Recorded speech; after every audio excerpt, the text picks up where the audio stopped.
यहाँ से स्टार्ट करेंगे। केजीएस के यहाँ पर हम लोग टेस्ट नंबर 20 देख रहे थे, ठीक है, और इसका फुल लेंथ यहाँ पर 14 था, ठीक है, फुल लेंथ पेपर 4 और ओवरऑल यहाँ पर 20 नंबर पेपर है। इसमें हम लोग यहाँ पर देखेंगे पार्ट 1 देख चुके थे। पार्ट 1 कहने का मतलब कि 1 से 75 क्वेश्चन हम लोग यहाँ पर डिस्कस कर चुके थे, ठीक है। अब यहाँ से करेंगे क्वेश्चन नंबर 77 नंबर से और 150 क्वेश्चन तक हम लोग यहाँ पर कवर करेंगे इसको, ठीक है। तो यहाँ से आज 20 नंबर पेपर भी खत्म हो जाएगा, राइट। उसके बाद फिर हम लोग यहाँ पर आज बीपीएससी कॉन्सेप्ट वाला इसका फुल लेंथ पेपर हम लोग आज कवर करेंगे वो भी, ठीक है। तो आते क्वेश्चन स्टार्ट करते हैं। क्वेश्चन नंबर 77 से देखेंगे, आते हैं 77 नंबर क्वेश्चन पे।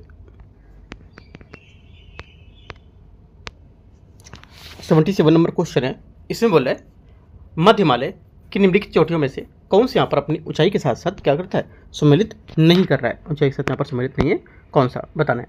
देखो करेक्ट आंसर हो जाएगा 77 का ऐसे ये गोसाईनाथ जो है 7722 मीटर, ये बात गलत हो जाएगी इसकी, ठीक है।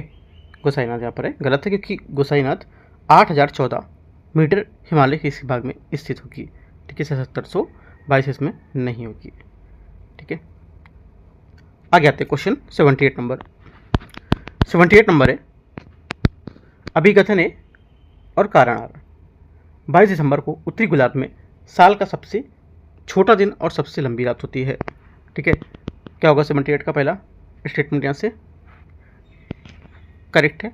सेकेंड, इस तारीख को सूरज की सीधी रेखा कर्क रेखा पर पड़ती जिससे यहाँ पर उत्तरी गोलार्ध का एक बड़ा हिस्सा प्रकाशमान रहता है। क्या होगा सेकेंड, देखो सेकेंड स्टेटमेंट है जो ये गलत हो जाएगा, इसका ये करेक्ट नहीं है क्योंकि इस स्थिति पर सूर्य की सीधी लंबवत किरणें मकर रेखा पर 23.5 डिग्री दक्षिण पर पड़ती हैं, न कि कर्क रेखा पर, ठीक है। चूँकि दक्षिणी गोलार्ध में सूर्य की ओर झुका होता है और इसलिए यहाँ पर अधिक प्रकाश प्राप्त होता है और यहाँ दक्षिणी गोलार्ध में वर्ष का सबसे लंबा दिन रहता है। ओनली 1 करेक्ट है ना, मतलब यहाँ पर ए सब करेक्ट है। Answer C. क्वेश्चन नंबर 79, पृथ्वी के मेंटल के संबंध में विचार करना है। मेंटल पृथ्वी के आयतन का लगभग 84% और द्रव्यमान का 67% हिस्सा है। 79 का पहला स्टेटमेंट यहाँ से करेक्ट होगा, सही बात है। सेकेंड बात है मेंटल के प्रमुख घटक तत्व सिलिकॉन और मैग्नीशियम होते हैं, सेकेंड बात भी करेक्ट हो जाएगी। तीसरी बात है मेंटल का घनत्व क्रस्ट की तुलना में अधिक होता है और 3.3 से 5.4 ग्राम पर सेंटीमीटर के बीच होता है, तीसरी बात क्या होगी, तीसरी बात भी करेक्ट हो जाएगी। तीनों करेक्ट है, 1, 2 और 3, डी करेक्ट आंसर है। क्वेश्चन नंबर 79 हो गया। 80 नंबर, इसमें से किसे दुनिया की छत कहा जाता है। 80 का करेक्ट क्या होगा, 80 का करेक्ट आंसर हो जाएगा यहाँ से पामीर का पठार सही आंसर होगा, ठीक है। पामीर का पठार को इसकी अत्यधिक ऊंचाई और हिमालय, कराकोरम, हिंदुकुश, कुनलुन पर्वत जो हैं उसमें तियानसान सहित यहाँ पर प्रमुख पर्वत श्रृंखलाओं का मिलन बिंदु के रूप में इसकी स्थिति के रूप में कारण लोकप्रिय रूप से दुनिया की छत के रूप में जानते हैं। 81, 81 सड़कों के गड्ढों, ठीक है, सड़कों के गड्ढों के संबंध में विचार करना है। पहला है पोर्ट होल चट्टानी नदी तल में कंकड़ पत्थरों और बड़े पत्थरों के घूमने से बनने वाले यहाँ पर गोल गड्ढे होते हैं। 81 का पहला स्टेटमेंट यहाँ से करेक्ट है। सेकेंड, पोर्ट होल जो होता है उसका बनना मुख्य रूप से गड्ढे की दीवारों पर होने वाले जो पार्श्व अपरदन है उसका परिणाम होता है। सेकेंड बात क्या होगी, सेकेंड बात भी यहाँ से क्या हो जाएगी, इसकी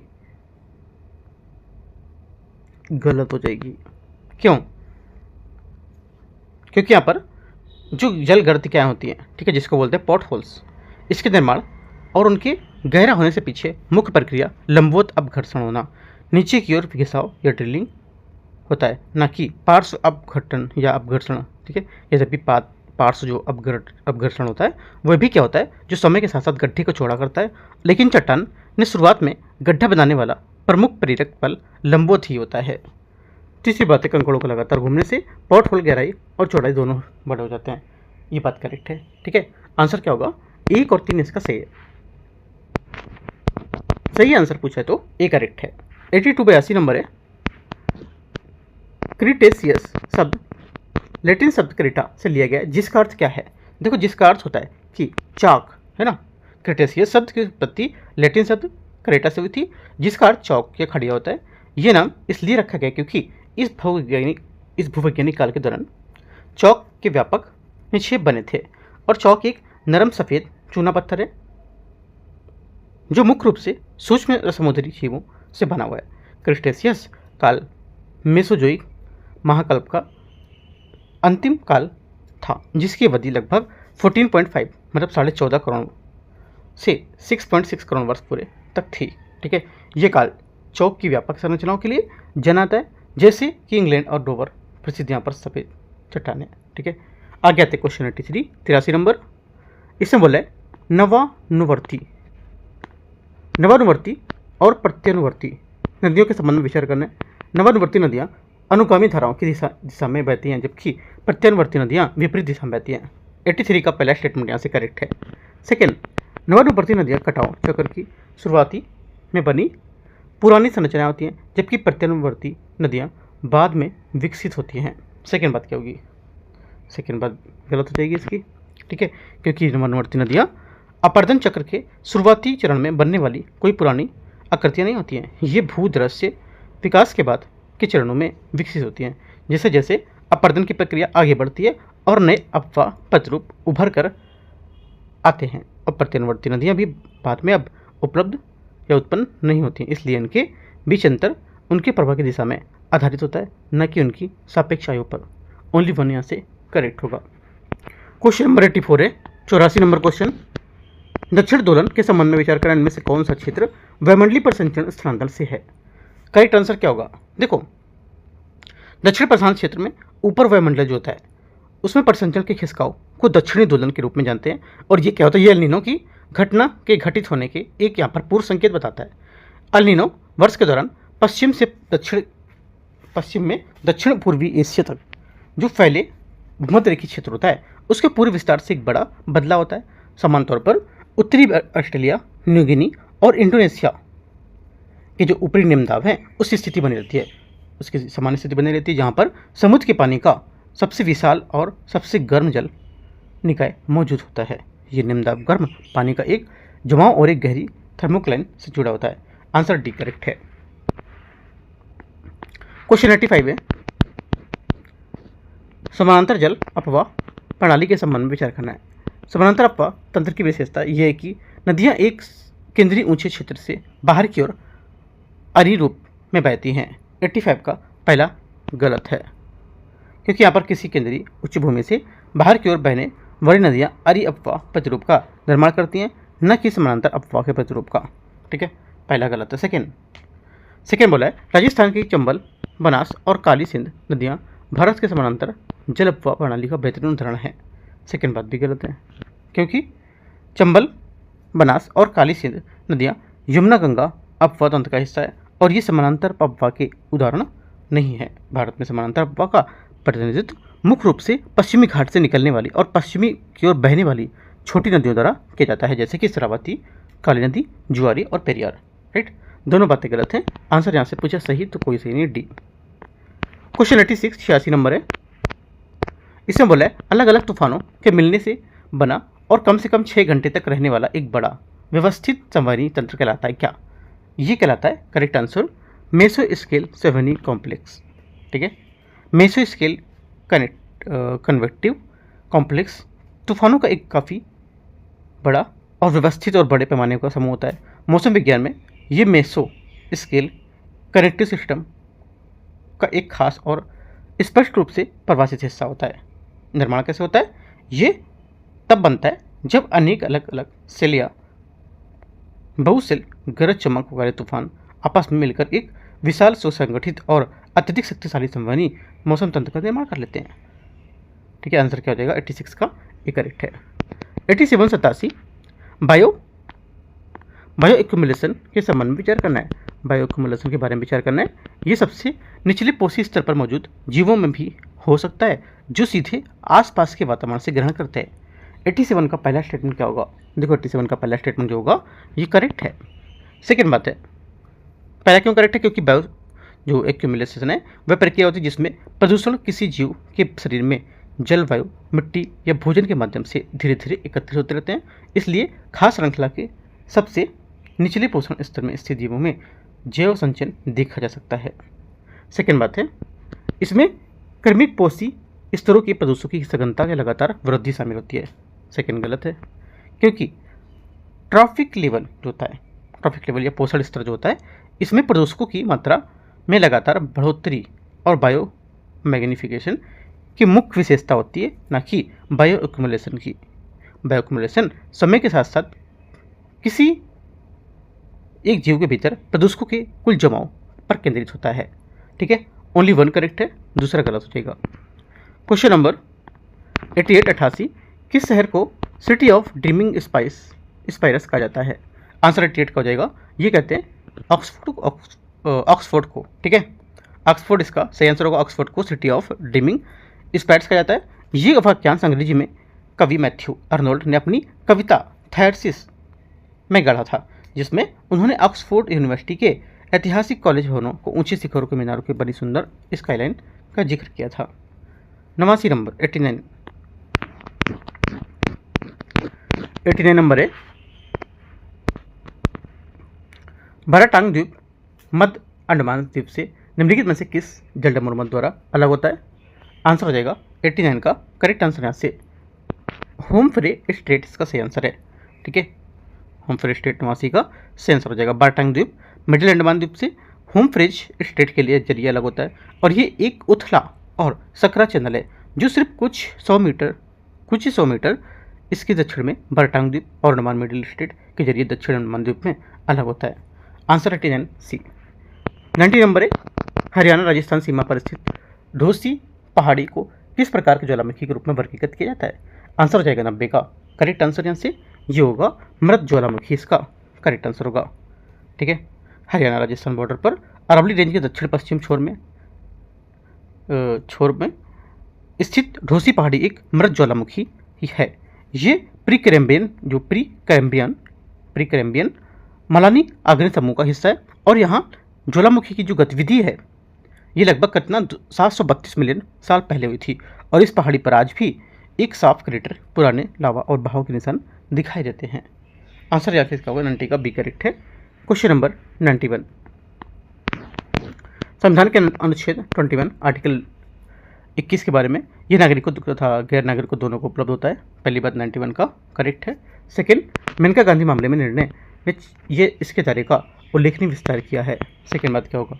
सेकेंड बात भी करेक्ट है। राष्ट्रीय आपातकाल के दौरान इसे निलंबित नहीं किया सकता है, बोला किया जा सकता है तो गलत होगा। 1 2 करेक्ट है ए। 92 नंबर कथन है कारण, संविधान निर्माताओं ने राष्ट्रपति शासन प्रणाली की अपेक्षा संसदीय शासन प्रणाली की प्राथमिकता दी। 92 का पहला स्टेटमेंट यहाँ से सही है। सेकेंड बात है कारण, यहाँ पर संसदीय शासन प्रणाली राष्ट्रपति शासन की प्रणाली की तुलना में अधिक स्थिर सरकार प्रदान करती है। सेकेंड बात गलत है, मतलब कारण इसका गलत होगा, क्योंकि संसदीय व्यवस्था ज़्यादा स्थिरता नहीं देती है, बल्कि अस्थिरता इसकी मुख्य कमियों में से एक है, क्योंकि निचले सदन के भरोसा होते ही सरकार गिर सकती है, और राष्ट्रपति प्रधान व्यवस्था की कार्यपालिका के निश्चित कार्यकाल के जरिए ज़्यादा स्थिरता रहती है, और संविधान बनाने वालों ने स्थिरता की बजाय जवाबदेही के लिए संसदीय मॉडल चुना है। आंसर क्या होगा? 92 का सी करेक्ट है। 92 का सी करेक्ट है। ठीक है, 93 नंबर आते हैं, 93 नंबर, राष्ट्रपति के महाभियोग तथा पद की शर्तों के संबंध में विचार करें। राष्ट्रपति के संविधान के उल्लंघन के लिए महाभियोग चला जा सकता है। पहला करेक्ट है। सेकंड, महाभियोग का आरोप संसद के किसी भी सदन द्वारा लगाया जा सकता है। सेकंड क्या होगा? सेकंड भी करेक्ट है। तीसरा, संसद के मनोनीत सदस्य महाभियोग की प्रक्रिया के भाग नहीं ले सकते हैं। गलत है, क्योंकि दोनों सदनों के मनोनीत सदस्य राष्ट्रपति पर महाभियोग की प्रक्रिया में भाग ले सकते हैं, भले ही वे राष्ट्रपति के चुनाव में हिस्सा ना हो। लेकिन इसके विपरीत राज्य विधानसभाओं के निर्वाचित सदस्य जो चुनाव में भाग लेते हैं वो महाभियोग की प्रक्रिया में कोई भूमिका उनकी नहीं होती है। ठीक है, आर्टिकल 59 जो 59 है उसके तहत राष्ट्रपति कोई अन्य लाभ के पद धारण नहीं कर सकता है, और वे वेतन भत्तों तथा सरकारी आवास उपयोग की हकदार होते हैं। ठीक है, आंसर क्या होगा? 93 ए करेक्ट आंसर है। 94 नंबर है, भारत के सर्वोच्च न्यायालय के संबंध में विचार करना है। इसकी वर्तमान स्वीकृत न्यायिक शक्ति भारत के मुख्य न्यायाधीश तथा 33 अन्य न्यायाधीश शामिल होते हैं। 94 का पहला स्टेटमेंट करेक्ट है। किसी न्यायाधीश को राष्ट्रपति मंत्रिपरिषद की सलाह पर पद से हटा सकता है। सेकेंड बात क्या होगी? 94 का सेकंड स्टेटमेंट यहाँ से गलत है, क्योंकि सर्वोच्च न्यायालय के किसी न्यायाधीश को मंत्रिपरिषद की सलाह पर पद से नहीं हटाया जा सकता है। अनुच्छेद 124 के अनुसार किसी न्यायाधीश को केवल सिद्ध कदाचार या अक्षमता के आधार पर ही हटाया जा सकता है। इसके लिए संसद के दोनों सदनों द्वारा विशेष बहुमत का प्रस्ताव पारित किया जाना आवश्यक होता है। आगे आते हैं तीसरा, सर्वोच्च न्यायालय के न्यायाधीशों को वेतन का भुगतान भारत की संचित निधि पर भारित होता है। करेक्ट है, 1 और 3 सही है, आंसर यहाँ से सी करेक्ट हो जाएगा। क्वेश्चन 95, किसी राज्य की विधानसभा द्वारा विधान परिषद के सर्जन का उन्मूलन की संतुष्टि करने के लिए निम्नलिखित में से किस प्रकार के बहुमत की आवश्यकता होती है या हो सकती है। ठीक है, आंसर हो जाएगा 95 का करेक्ट आंसर यहाँ से अनुच्छेद 169 के अंतर्गत निर्दिष्ट विशेष बहुमत से। ठीक है, क्योंकि आर्टिकल जो 169 होता है इसमें संसद के कानून के किसी ऐसे राज्य में विधान परिषद बनाई जा सकती है जहां वह नहीं है या मौजूदा परिषद की खत्म किया जा सकता है। ऐसे कानून को आर्टिकल 368 368, ठीक है, 368 के तहत संविधान संशोधन नहीं माना जाएगा और इसे संसद के साधारण बहुमत से पारित किया जाता है। 95C, 96 नंबर क्वेश्चन आते हैं। 96 नंबर है, भारत के संविधान का कौन सा अनुच्छेद संसद को ऐसे नए राज्यों के संघ में सम्मिलित करने या स्थापित करने का स्पष्ट अधिकार प्रदान करता है जो पहले से भारत संघ का हिस्सा नहीं है। 96 का सही आंसर हो जाएगा आर्टिकल 2 इसका सही आंसर है। ठीक है, अनुच्छेद 2 अब उन नए राज्यों का प्रवेश स्थापना से संबंधित है जो पहले से भारत संघ का हिस्सा नहीं है, जबकि मौजूदा राज्यों में क्षेत्रों, सीमाओं या नामों में बदलाव अनुच्छेद 3 के तहत आता है। भारत का क्षेत्र राज्यों के संघ से अधिक व्यापक है क्योंकि इसमें राज्य, केंद्र शासित प्रदेश और भविष्य में हासिल किए जा सकने वाले कोई क्षेत्र शामिल होते हैं। क्वेश्चन नंबर 97 भारत के सर्वोच्च न्यायालय ने किस ऐतिहासिक निर्णय के माध्यम से अनुच्छेद 21 को अमेरिकी सिद्धांत की विधि सम्यक प्रक्रिया को समाहित किया था। आंसर 97 का मेनका गांधी मामला सही आंसर होगा। ठीक है, आगे आते हैं क्वेश्चन नंबर 98 जनहित याचिका PIL के संबंध में विचार करना है। इसे किसी भी जनहितैषी व्यक्ति द्वारा वंचित या असहाय वर्ग की ओर से दायर किया जा सकता है। 98 का पहला स्टेटमेंट एकदम करेक्ट है। सेकंड, ये लोकस स्टैंडी के पारंपरिक सिद्धांत को शिथिल करती है। सेकंड बात भी करेक्ट है। तीसरा, इसे केवल सर्वोच्च न्यायालय में ही दायर किया जा सकता है। तीसरा गलत है क्योंकि जनहित याचिका केवल अनुच्छेद 32 के अंतर्गत सर्वोच्च न्यायालय में नहीं बल्कि अनुच्छेद 226 के अंतर्गत उच्च न्यायालय में भी दायर की जा सकती है। ओनली 1 2 करेक्ट है। 99 नंबर है, अनुच्छेद 312 के अंतर्गत नई अखिल भारतीय सेवा के सृजन के लिए 2/3 बहुमत से प्रस्ताव किस सदन में पारित होना आवश्यक होगा। 99 का आंसर हो जाएगा यहाँ से करेक्ट, ये राज्यसभा सही आंसर होगा। क्वेश्चन नंबर 100 भारत के संविधान के प्रावधानों के अंतर्गत राज्यसभा में राज्यों के असमान प्रतिनिधित्व को एकात्मक विशेषता क्यों मानते हैं। एकात्मक विशेषता क्यों मानते हैं, आंसर क्या होगा। आंसर करेक्ट हो जाएगा यहाँ से 100 का बी आंसर, क्योंकि राज्यसभा में सीटों का आवंटन राज्यों की समानता की बजाय उनकी जनसंख्या के आधार पर किया जाता है। बी क्या होगा 100 का करेक्ट आंसर है। क्वेश्चन नंबर 101 जनमत को आकार देने में समकालीन भारतीय चुनाव के कौन सी विशेषता प्रमुख रूप से उभर कर सामने आई है। आंसर होगा यहाँ से इलेक्ट्रॉनिक और सोशल मीडिया की बढ़ती भूमिका इसका आंसर होगा।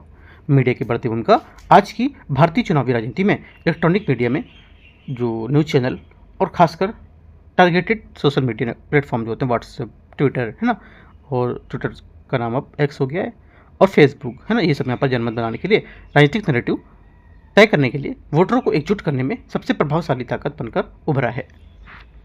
102 भारत की विदेश नीति के संबंध में कौन सा कथन यहाँ पर सही होगा, विचार करना है।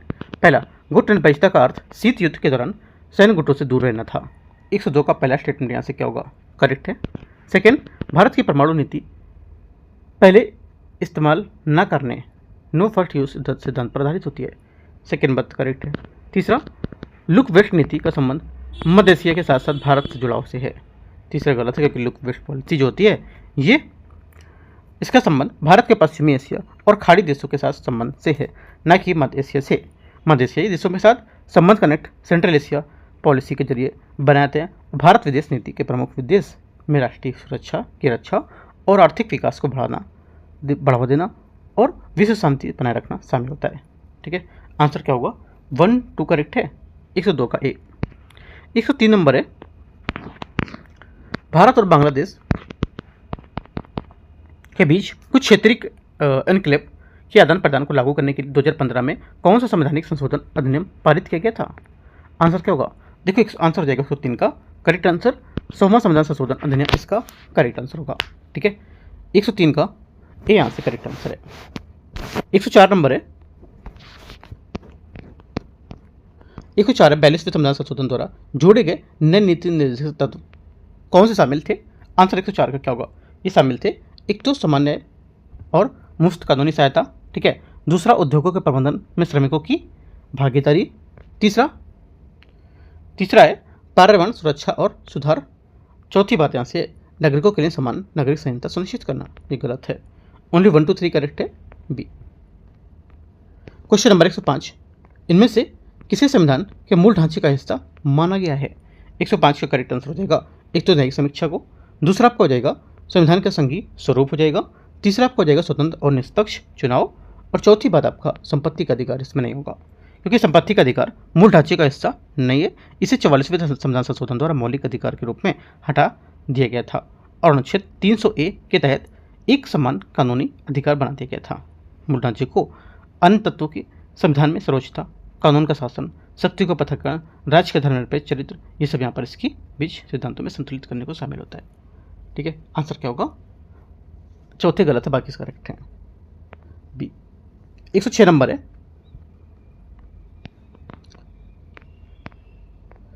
106 नंबर बोला है कौन सा सूचकांक जलवायु परिवर्तन में होने वाले दिक्कतों के प्रति किसी देश की संवेदनशीलता और तैयारी को मापता है? 106 का आंसर हो जाएगा ये मापता है एन और डी गेन जो है ये कंट्री सूचकांक, इसका सही आंसर होगा। ठीक है, क्या होगा? 106 का करेक्ट आंसर आपका यहाँ से बी हो जाएगा। एनडी गेन जो है ये इसको बोलते हैं Notre Dame global adoption initiative. Country index किसी देश की जलवायु परिवर्तन के प्रति संवेदनशीलता और लचीलेपन के सुधार तथा परिवर्तन के प्रति संवेदनशीलता और इसको तैयारी को मापता है। Question number 107, trade and development report 2025 के बारे में बताए गए उसके अनुसार भारत का व्यापार विविधता का स्कोर था कितना? 107 का करेक्ट आंसर हो जाएगा ये था सभी ग्लोबल नॉर्थ अर्थव्यवस्थाओं से अधिक। सी क्या होगा? 107 का करेक्ट आंसर हो जाएगा। ठीक है, ट्रेड एंड डेवलपमेंट रिपोर्ट 2025 के अनुसार भारत का व्यापार विविधता स्कोर जो है ये व्यापार भागीदारी विविधता का सूचकांक ग्लोबल नॉर्थ की सभी अर्थव्यवस्थाओं से अधिक था। भारतीय सूचकांक पर ग्लोबल साउथ की अर्थव्यवस्थाओं में चीन और संयुक्त अरब अमीरात यूएई के बाद 3.2 स्कोर के साथ तीसरे स्थान पर था। यह मुक्त व्यापार समझौते के बढ़ते नेटवर्क और व्यापारिक भागीदारी की विविध आधार पर समर्थित टैरिफ प्रशुल्क अनिश्चितताओं के बीच भारत में व्यापार परिस्थितियों और लचीलेपन को दर्शाता है। आगे आते क्वेश्चन 108 नंबर। 108 नंबर, व्यापार संतुलन बीओटी के संबंध में विचार करना है। माल के व्यापार संतुलन की गणना माल के निर्यात में आयात में घटाकर की जाती है। पहला क्या होगा? 108 का पहला स्टेटमेंट यहाँ से करेक्ट है। सेकंड, सेवाओं के व्यापार संतुलन की गणना सेवाओं के निर्यात में सेवाओं के आयात को घटाकर की जाती है। सेकंड बात भी करेक्ट होगी, दोनों बातें सही हैं। आंसर 108 का सी। 109 नंबर है, व्यक्तिगत आय की गणना करते समय राष्ट्रीय आय से निम्नलिखित में से किससे जोड़ा जाता है? आंसर हो जाएगा 109 का करेक्ट आंसर, ये जोड़ते हैं पारिवारिक को या परिवार को किए गए भुगतान हस्तांतरण। सी यहाँ से क्या होगा? 109 का करेक्ट आंसर होगा, क्योंकि व्यक्तिगत आय राष्ट्रीय आय का वह हिस्सा है जो वास्तव में परिवारों को प्राप्त होता है। इसका सूत्र इस प्रकार की व्यक्तिगत आय इक्वल राष्ट्रीय आय माइनस अवितरित लाभ, परिवारों द्वारा किया गया शुद्ध ब्याज भुगतान माइनस कारपोरेट प्लस सरकार और फर्मों द्वारा परिवारों को किए गए हस्तांतरण भुगतान। 109 का सी। 110 नंबर है, कुल आय के मापन से संबंधित कथनों पर विचार करना है। अंतिम उत्पाद पर कुल व्यय अंतिम उत्पाद के कुल मूल्य के बराबर होता है। 110 का पहला स्टेटमेंट करेक्ट है। सेकंड, कुल आय में परिवारों को मिलने वाली मजदूरी, किराया, ब्याज मुनाफा और भुगतान हस्तांतरण शामिल होता है। गलत है, क्योंकि कुल आय में उत्पादन प्रक्रिया से अर्जित कारक आय शामिल होती है। जैसे कि कौन? देखो, जैसे कि मजदूरी और वेतन श्रम के लिए भुगतान हो गया, किराया भूमि और अन्य संपत्ति के लिए भुगतान हो गया, ब्याज हो जाएगा पूंजी के लिए भुगतान, और लाभ हो जाएगा उद्यमियों के लिए पुरस्कार तरह से। ठीक है, तो 1 सिर्फ इसका करेक्ट होगा दूसरा यहाँ से गलत हो जाएगा, एक करेक्ट है। क्वेश्चन 111, अप्रैल 2025 में 25 से फरवरी 2026 के भारत के विदेशी जो व्यापार हैं उसके आंकड़ों के अनुसार भारत में प्रमुख निर्यात क्षेत्रों में से किस क्षेत्र में साल दर साल सबसे तेज वृद्धि दर्ज की है? 111 का आंसर क्या होगा? करेक्ट आंसर ये हो जाएगा इलेक्ट्रॉनिक्स, इसका सही आंसर होगा। इलेक्ट्रॉनिक्स भारत की सबसे तेजी से बढ़ने वाली निर्यात श्रेणी के रूप में उभरा है और जिसने मुख्य रूप से प्रोडक्शन लिंक्ड इनिशिएटिव योजना के तहत मोबाइल फ़ोन और उसके कल पुर्जों के निर्यात के कारण लगभग 33.6% की वार्षिक वृद्धि दर्ज की है। आगे आते क्वेश्चन 112, भारत के कृषि ऋण इकोसिस्टम के किसान पोर्टल के बारे में विचार करना। इसका मुख्य उद्देश्य क्या होगा? देखो, इसका जो मुख्य उद्देश्य है ये हो जाएगा करेक्ट आंसर की जो केसीसी लोन है, ब्याज सब्सिडी के दावों को लोन चुकाने record real time digital tracking करना है। इसको 112 का बी करेक्ट हो जाएगा ऐसे। ठीक है, क्वेश्चन नंबर 113 है PLFS की 2025 की सालाना रिपोर्ट के अनुसार श्रम बल भागीदारी में पुरुषों की महिलाओं के बीच कितना अंतर था और श्रम बल में महिलाओं के शामिल न होने का सबसे ज़्यादा बताया गया क्या कारण था? आंसर 113 का हो जाएगा करेक्ट। यहाँ से ये 39.1% अंकों के बीच अंतर, बच्चों की देखभाल और घर गृहस्थी की जिम्मेदारियां, ये यहाँ से 113 का आंसर होगा। आगे आते क्वेश्चन 114 नंबर, फर्म के सप्लाई कर्व के बारे में विचार करना है। फर्म का सप्लाई कर्व अलग अलग मार्केट कीमतों पर सेलर्स के सबसे अच्छे रिस्पांस दिखाता है। पहला क्या होगा? 114 का पहला स्टेटमेंट यहाँ से करेक्ट है। सेकंड, अर्थशास्त्र में सप्लाई कर्व बनाते समय मात्रा को लंबवत अक्ष और कीमत को क्षैतिज अक्ष पर मापा जाता है।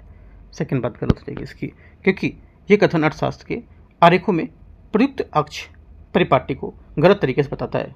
मानक आर्थिक ग्राफ से आपूर्ति की मांग वक्रों से बताता है और मात्रा की जो क्षैतिज होती है वो अक्ष को मापते हैं और कीमत की जो ऊर्ध्वाधर होता है वो अक्ष को मापता है। ठीक है, तो सिर्फ यहाँ से पहला स्टेटमेंट करेक्ट है, दूसरा गलत होगा। 115 नंबर है, घटती सीमांत उत्पादकता के नियम के बारे में विचार करना है। अन्य इनपुट को स्थिर रखते हुए किसी वेरिएबल इनपुट की अन्य इकाइयाँ जोड़ते समय या जोड़ने से अंततः उसका सीमांत उत्पादकता क्या होती है? कम हो जाती है। 115 का पहला स्टेटमेंट करेक्ट है। ठीक है, क्योंकि अर्थशास्त्र में नियम की मूलभूत परिभाषा होती है।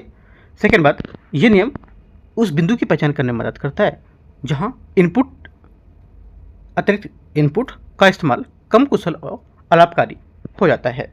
सेकेंड बात भी सही, क्योंकि यहाँ पर नियम निर्धारित करता है कि सीमांत उत्पादक में अंततः गिरेगा, इसलिए ये व्यवसाय प्रबंधकों के लिए एक महत्वपूर्ण मानदंड के रूप में काम करता है।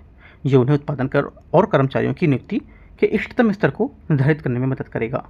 एक बार जब इनपुट किसी अतिरिक्त इकाई के सीमांत उत्पाद से नीचे गिर जाता है कि उसका योगदान उसकी लागत से कम हो जाता है, तो अधिक इनपुट जोड़ना आर्थिक रूप से अक्षम और गैर लाभकारी होता है। 115 का सी। 116 नंबर है, इनमें से किसे डिजिटल हेल्थ इंडिकेटर माना जाता है? 116 का करेक्ट आंसर हो जाएगा वयस्क साक्षरता दर। ठीक है, इसका सही आंसर होगा। डिजिटल या अपस्ट्रीम संकेतक जो होता है ये मूलभूत संरचनात्मक या सामाजिक आर्थिक कारक हैं जो स्वास्थ्य को अप्रत्यक्ष रूप से या दूर से प्रभावित करते हैं। ये समय के साथ साथ किसी व्यक्ति की रहने की स्थिति, जीवन की शैली के विकल्पों और संसाधनों की पहुंच को आकार देते हैं। उदाहरण में आय, व्यवसाय की स्थिति, आवास की गुणवत्ता और वयस्क साक्षरता दर शामिल होगी। आंसर क्या होगा? 116 का डी। 117 नंबर है, अंकटाट की ट्रेड एंड डेवलपमेंट रिपोर्ट 2025 के अनुसार ट्रेड पार्टनर में विविधता लाने वाले मामले में ग्लोबल साउथ की अर्थव्यवस्था में भारत की रैंक क्या थी?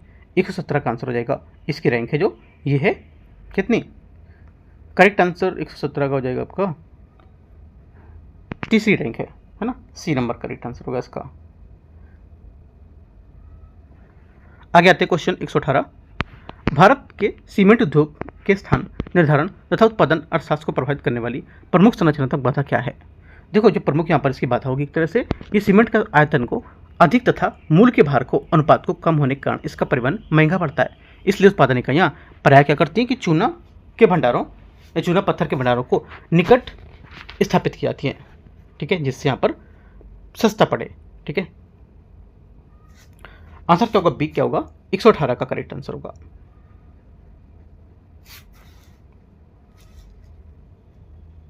क्योंकि भारत वास्तव में चूना पत्थर के मामले में अत्यधिक निर्भर है और इसके पास विशाल घरेलू भंडार भी मौजूद हैं। ठीक है, इसलिए ये उद्योग आयातित कच्चे माल या तटीय स्थानों पर भी निर्भर नहीं होंगे। आगे आते क्वेश्चन 119 नंबर। 119 से उत्पादन आधारित प्रोत्साहन पीएलआई योजना के अंतर्गत निर्माताओं के मुख्य रूप से किस प्रदर्शन के मानदंड पर आधारित प्रोत्साहन प्रदान किया जाता है? आंसर हो जाएगा 119 का करेक्ट आंसर यहाँ से निर्धारित आधार पर वर्ष की तुलना में भारत में निर्मित उत्पादों की वृद्धिशील बिक्री पर आधार पर सी 119 का सही आंसर होगा, क्योंकि उत्पादन आधारित जो प्रोत्साहन है पीएलआई योजना, इसके तहत निर्माताओं को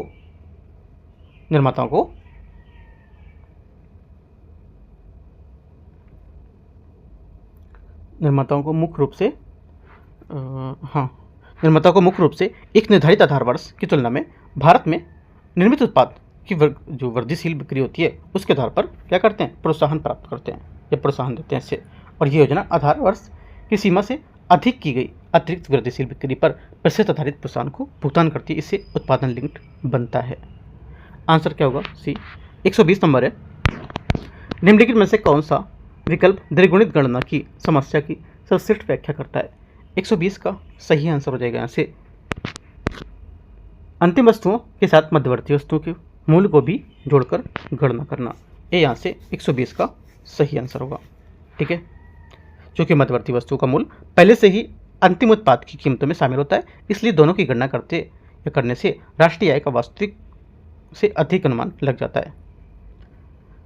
उदाहरण के लिए राष्ट्रीय आय की गणना करते समय गेहूं और आटा ब्रेड के सभी मूल्य को अलग अलग से जोड़ा जाता है, तो गेहूं और आटे के जो मूल्य होते हैं उसमें उसकी गणना एक से अधिक बार हो जाती है, क्योंकि ब्रेड जो कि अंतिम वस्तु है उत्पादन में उपयोग की जाने वाली मध्यवर्ती वस्तु में आएगी। क्वेश्चन 121 है 121 नंबर। कथन है कारणार्थ DRR क्षेत्र विशेष रूप से मानसूनी उतार चढ़ाव के प्रति संवेदनशील होते हैं। 21 का पहला स्टेटमेंट यहाँ से 21 को जो जाएगा ये करेक्ट है। सेकंड आर बोला है ये क्षेत्र सक्रिय नदी बाढ़ मैदान में स्थित होते हैं और नदियों के पारिस्थितिक जो प्रभाव होते हैं उसमें व्यवहार से प्रभावित होंगे।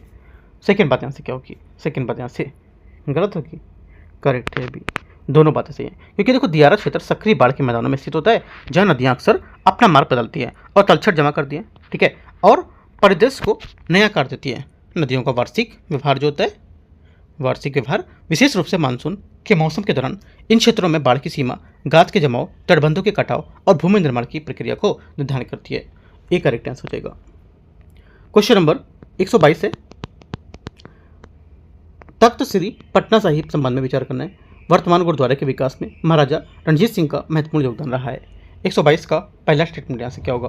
करेक्ट है। सेकंड, ये गुरुद्वारा अकाल तख्त के बाद सिख धर्म के सबसे पवित्र तख्तों में से एक माना जाता है। Second correct. तीसरा, गुरुद्वारे की वास्तुकला में मुगल शैली के तत्व का प्रभाव दिखाई देता है। तीसरा भी सही है। 1 2 3 आंसर डी। 123 नंबर है जलाशय बांध तथा उसके स्थान पर निम्नलिखित युग्मों पर विचार करना है। दुर्गावती जलाशय, कुंडाघाट जलाशय, मोरवे जलाशय, ओढ़नी जलाशय। इनमें से सही सम्मिलित करना है कौन सा होगा? देखो 123 जो है इसमें दुर्गावती जलाशय क्या होगा?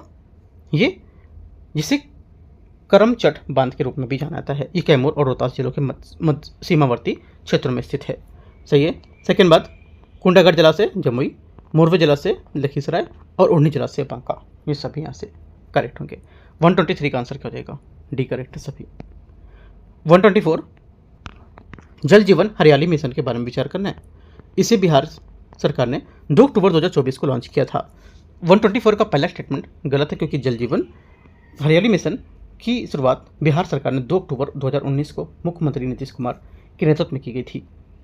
सेकेंड बात है, यह मिशन केवल दक्षिण बिहार के सूखा प्रवण जिलों में लागू किया जा रहा है। सेकेंड गलत है, क्योंकि ये मिशन केवल दक्षिण बिहार या सूखा प्रवण जिलों तक सीमित नहीं, बल्कि इसे बिहार के सभी 38 जिले में लागू किया जाएगा।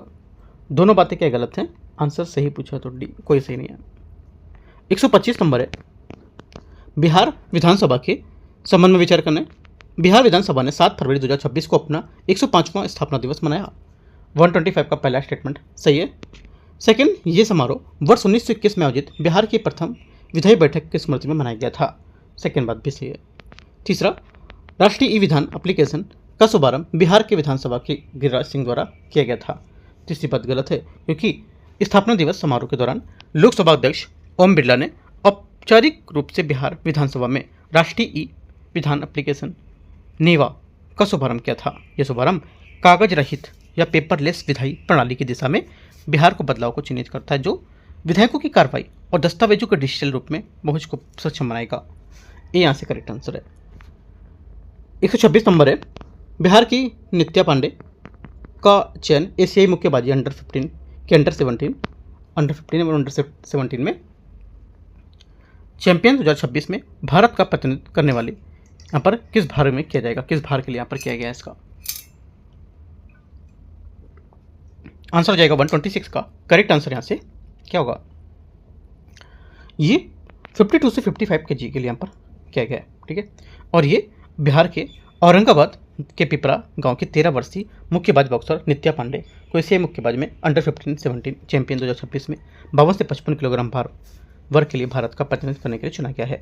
ठीक है, आगे आते क्वेश्चन 127, कथन है और कारण आर। शुष्क पर्णपाती साल वन दक्षिण बिहार में कुछ भागों में विशेषता प्रमुख विशेषता बताता है। पहली बात सही है। सेकेंड कारण इसका है कि कैमूर, रोहतास, गया, जमुई तथा बांका जैसे जिलों में तराई क्षेत्र की तुलना में अधिक वर्षा होती है। सेकेंड बात गलत है इसकी आर। क्यों? क्योंकि उत्तरी बिहार में तराई बेल्ट विशेष रूप से पश्चिम चंपारण, किशनगंज, अररिया, पूर्णिया, सुपौल, पूर्वी चंपारण के कुछ हिस्से जिले में दक्षिण बिहार के अधिकांश जिलों में अधिक वर्षा होती है इसकी अपेक्षा, ये सब में नहीं। ठीक है, तो सिर्फ पहला करेक्ट यहाँ से 127 का एक बात सही है। और किशनगंज में बिहार की सबसे अधिक वार्षिक वर्षा दर्ज की गई थी, जो अक्सर 2000 मिलीमीटर से अधिक होती है। आंसर क्या होगा, सी करेक्ट है। 128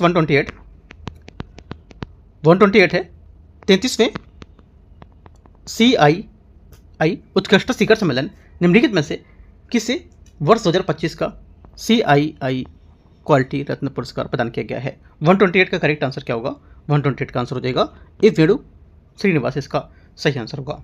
ठीक है, 129 नंबर है, भारतीय बीमा कंपनी विदेश निवेश संशोधन नियम 2025 ने बीमा क्षेत्र में विदेशी निवेश को किस अधिकतम स्वीकार सीमा के अनुरूप किया है। 129 का आंसर हो जाएगा 100%। ठीक है, क्योंकि यहाँ पर सबका बीमा सबकी रक्षा अधिनियम 2025 पारित होने के बाद लाया गया यहाँ पर भारतीय बीमा कंपनी संशोधन नियम 2025 ने भारतीय बीमा क्षेत्र में अधिकतम स्वीकार प्रत्यक्ष विदेशी निवेश एफडीआई की सीमा को 74 से बढ़ाकर 100% कर दिया, जो एक ऐतिहासिक सुधार है। आगे आते क्वेश्चन 130, हाल ही में लॉन्च किया गया ब्लूबर्ड ब्लॉक 2 सैटेलाइट ने इसरो के LVM-3 रॉकेट के लिए इनमें से कौन सी उपलब्धि हासिल की थी। आंसर 130 का हो जाएगा करेक्ट, यहाँ से LVM-3 छठी ऑपरेशन फ्लाइट इसका करेक्ट आंसर होगा। ठीक है, आगे क्वेश्चन 131 है, हाल ही में भारत के प्रथम पूर्णतः पेपरलेस जिला न्यायालय का उद्घाटन निम्नलिखित में से किस स्थान पर किया जाएगा। 131 का आंसर हो जाएगा कलपेट्टा, वायनाड, केरला, इसका सही आंसर होगा। 131 का बी सही आंसर होगा। जनवरी 2026 में भारत के मुख्य न्यायाधीश CJI सूर्यकांत द्वारा इसे पूर्णतः डिजिटल न्यायालय प्रणाली का वर्चुअली उद्घाटन किया गया था। ठीक है, 131 का बी सही है। और ये प्रणाली के तहत जिला न्यायपालिका के सभी न्यायालय पूरी तरह से डिजिटल मोड में काम करते थे और न्यायिक प्रक्रिया का प्रत्येक चरण, मामलों की प्रारंभिक ई फाइलिंग को लेकर फ्री ट्रायल कार्रवाई, साक्ष्य दर्ज करने में लेकर अंतिम निर्णय की आवश्यकता को बिना इलेक्ट्रॉनिक्स के संचालित करता था। आंसर 131 का बी करेक्ट है। 132 नंबर है,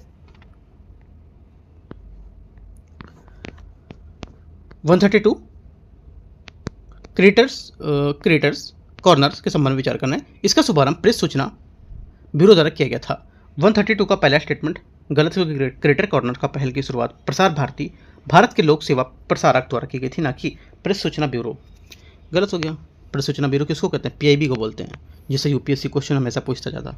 ठीक है, BPSC की बात नहीं कर रहे हैं, UPSC। ठीक है, पहली बात गलत है। सेकेंड बात, ये भारत भर में डिजिटल रचनाकारों तैयार की गई सामग्री प्रदर्शित करने के लिए एक मंच समर्पित मंच होगा। सेकेंड बात सही है। तीसरा, इस मंच की सामग्री का प्रसारण DD इंडिया पर किया जाएगा। तीसरा गलत है, क्योंकि इस सामग्री का जो कंटेंट है विशेष रूप से DD न्यूज़ पर सोमवार से शुक्रवार 7 बजे प्रसारित होगा, न कि DD इंडिया पर। ओनली 2 करेक्ट है आंसर, गलत पूछा है तो गलत पूछा तो ए। 133 हाल ही में चर्चा में रही चैलेंजर 150 पहल किससे संबंधित है? चैलेंजर 150 पहल है ये संबंधित है गहरे समुद्र और समुद्र के पारिस्थितिक तंत्र पर अनुसंधान। ठीक है, उसके इसका प्राथमिक मिशन सभी महासागरीय बेसिन के गहरे समुद्र और समुद्र तल जो होते हैं उसके पारिस्थितिक तंत्र में जीवन मानचित्रण, समझ को और संरक्षण को आगे बढ़ाना। क्वेश्चन नंबर 134 134 नंबर है। IQAIR है ना, वर्ल्ड एयर क्वालिटी रिपोर्ट 2025 के अनुसार निम्नलिखित में से किसको दुनिया में सबसे स्वच्छ शहर के रूप में पहचाना गया है? आंसर हो जाएगा 134 का करेक्ट आंसर न्यू वोट्सविल, दक्षिण अफ्रीका इसका करेक्ट आंसर होगा। ठीक है, और भारत वैश्विक स्तर पर 6वां सबसे प्रदूषित देश है निगरानी के लिए 143 देशों में। राइट, आगे आते हैं। और नई दिल्ली ने लगातार 8वें वर्ष दुनिया के सबसे प्रदूषित राजधानी भी के लिए भी शहर को लेकर बरकरार रखा है।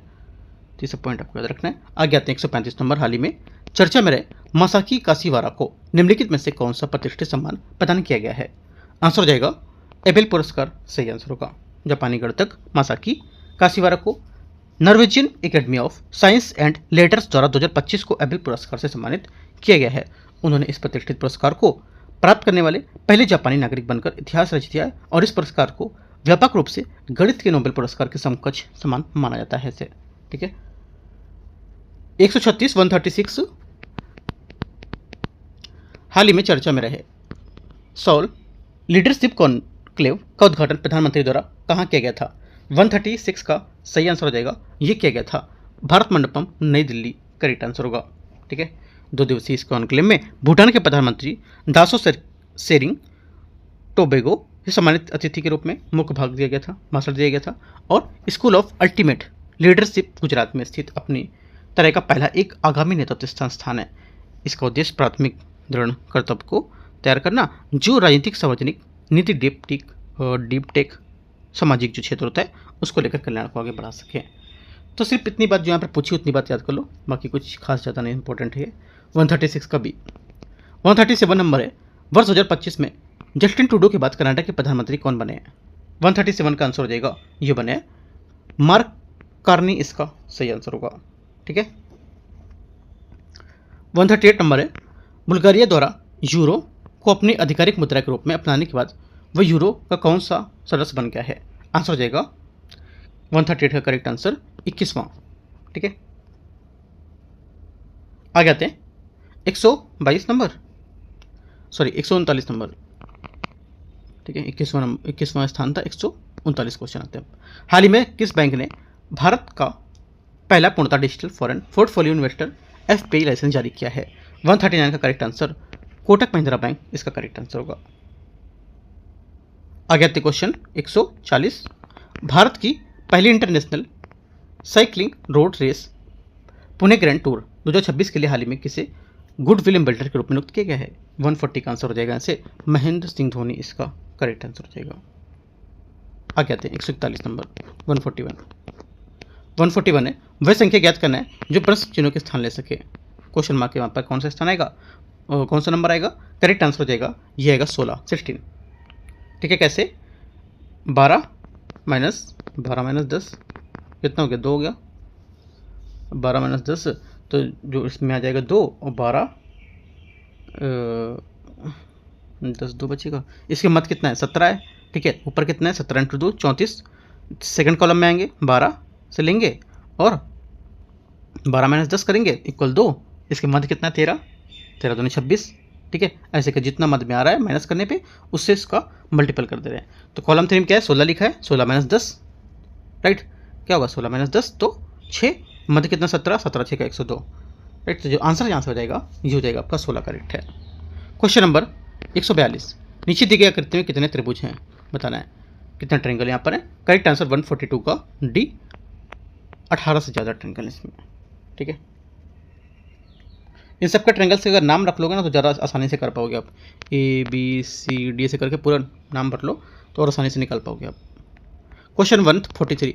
एक परिवार में P कहता है क्यों मेरा भाई R का बेटा है और R इसका इकलौता बेटा है, TS और U की छोटी बेटी है और UV का दादा है, WX का पिता है और XV का इकलौता भाई है। P अविवाहित है अगर वाई आर का जीवन साथी है तो डब्ल्यू का वाई से क्या रिश्ता होगा, 143 का। करेक्ट आंसर क्या होगा, बी करेक्ट है देवर। 144 आते हैं।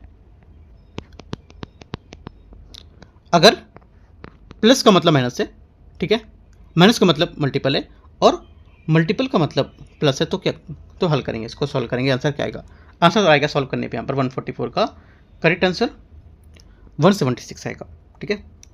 145 नंबर है। अगर कैंडल को आया क्या लिखा जाता है, उसी कोड में भाषा में पॉकेट को क्या लिखा जाएगा, 45 का करेक्ट आंसर हो जाएगा, ये लिखा जाएगा NMZHAP।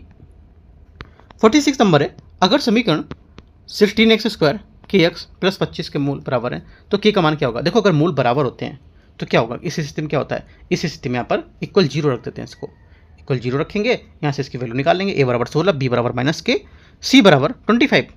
फार्मूला होता है b² बराबर b² - 4ac इक्वल 0। इसकी जगह भर दो, b की जगह क्या है, b की जगह k हो गया, ठीक है। अभी मैंने क्या बताया, b की जगह -k, e की जगह 16 और c की जगह 25 भर दो, तो आंसर क्या आएगा, 40 आएगा।